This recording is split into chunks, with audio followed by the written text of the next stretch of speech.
here at the Hub Culture Pavilion in Davos. Very pleased to be joined by Mark Tercek, CEO of the Nature Conservancy.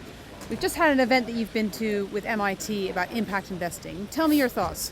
Well, Edie, it's great to be here, and it's great that at Davos this year there's a lot of focus on impact investing. Impacting investing, I think, can transform how conservation works. That's my business at the Nature Conservancy. I think it can transform, though, the social space, the nonprofit space as a whole. Why?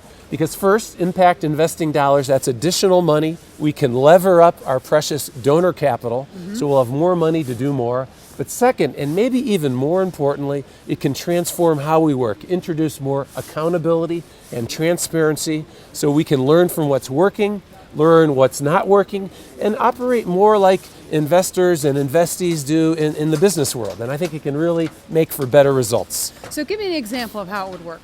One example I'll note, and this is a big issue in cities all around the world, but my hometown, Washington, D.C., whenever it rains very hard these days, and that happens more and more often as climate changes, all of the dirt and debris of D.C. washes right into the Potomac River and then right into the Chesapeake Bay. What's worse, and this is common, it's unattractive, is sewers overflow. So raw sewage is dumped into rivers and then bodies of water.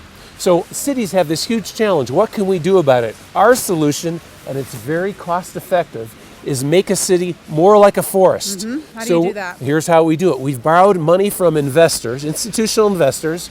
We're doing green infrastructure at scale in DC. That means taking vacant lots in bad neighborhoods and depressed neighborhoods and making them wetlands, parks, green roofs.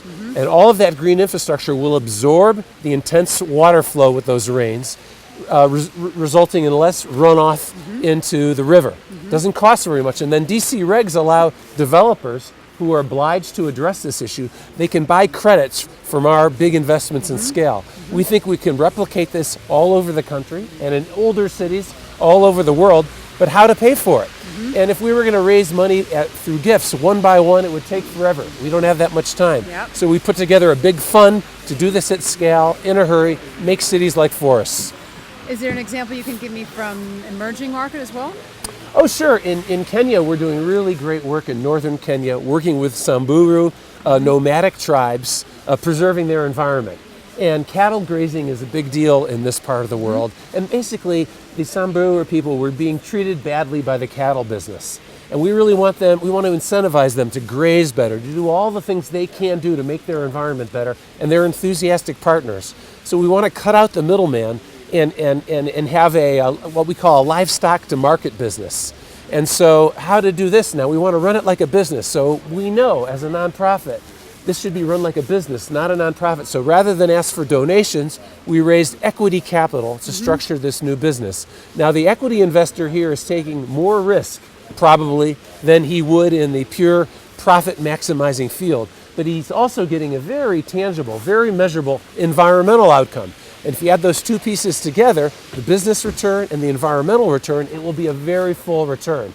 And it will allow us to run this venture as a business, which is the better way to run it. It'll be win-win-win. I love it. Mark, thank you very much for stopping by the Thank you. Always a pleasure. Always good to see you. And I'm Edie Lush.